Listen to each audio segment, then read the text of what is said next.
Good day, grade 7. Our macro skill focus for this video is literature. We are going to focus on elements of a narrative.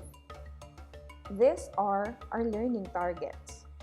I can identify elements of a narrative, and I can explain how the elements specific to a genre contribute to the theme of a particular literary selection.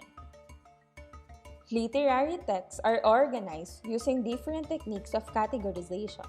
In a broad sense, Philippine literary works are categorized by the time of their production or publication: pre-colonial, colonial, and post-colonial. However, when the time of publication is unavailable, it is important to understand that literature can be analyzed through the inspection of its elements. These are the different elements of a narrative. Point of view. This refers to the speaker of the story. To identify the point of view, ask, who is telling the story? There are two types of point of view: the first-person point of view and the third-person point of view or omniscient point of view. The first-person point of view uses the pronoun I, which signifies the personal, intimate, and subjective impression of the speaker. An example of this is Elle in the Netflix movie The Kissing Booth, or Lara Jean in the Netflix movie To All the Boys I've Loved Before. On the other hand, the omniscient point of view refers to a third-person storytelling in which one recounts everything who is not part of the story, but someone who sees and hears everything that happened in the narrative. A good example of an omniscient being is God. He can see and feel everything.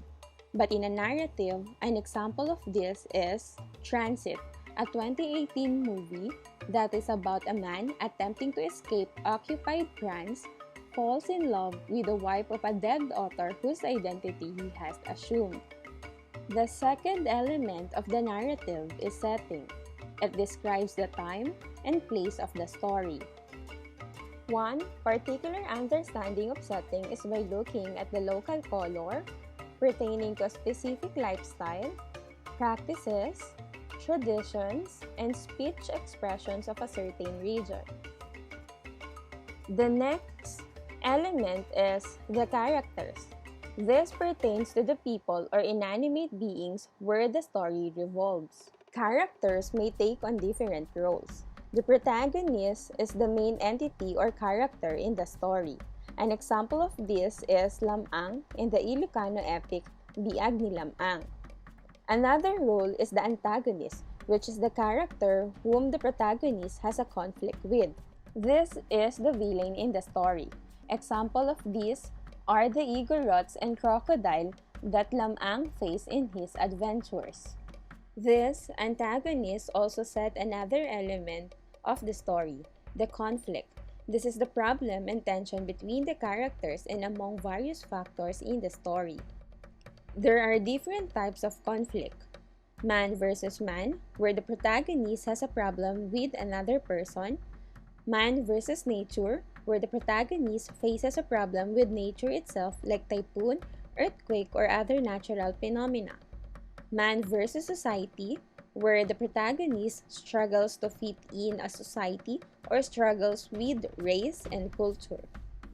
Man versus himself or herself, where the protagonist needs to address some personal issues. All of these conflicts will only be transparent through the plot. A plot presents the series of events that happened in the story. For example, in the fairy tale Cinderella, Cinderella wants to go to the ball but her stepmother won't allow her. A fairy godmother appeared and dressed her up for the ball, but she needs to go back home at midnight. As she was running away from the prince, she left her shoe. The prince searched for her all over the kingdom. The shoe only fits perfectly on Cinderella. She and the prince live happily ever after. These excerpts give us an idea of what the story of Cinderella is about. These narrate the series of events of the story. The next element is the mood. This describes the overall feeling and ambience that pervades the story. Look at this example. Jane has a pretty face. Men notice her lovely figure but never linger long.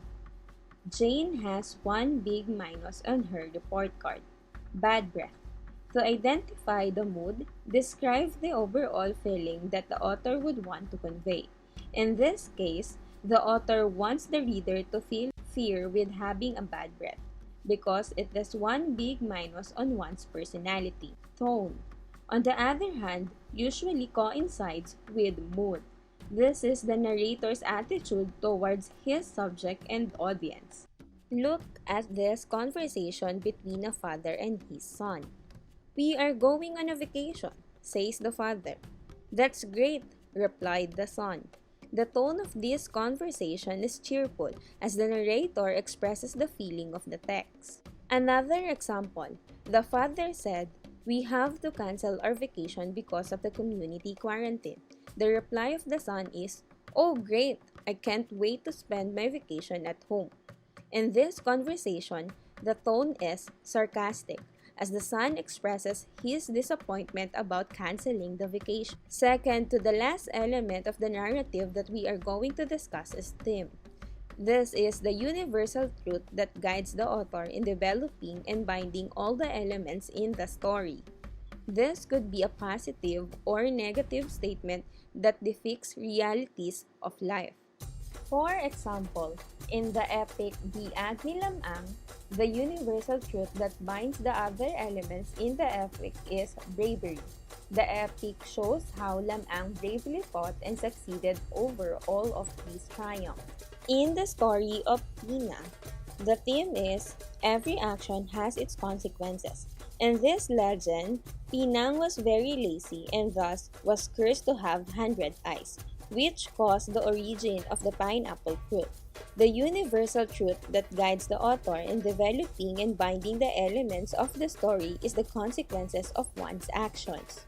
Now, don't be confused with the theme and the last element, which is the moral.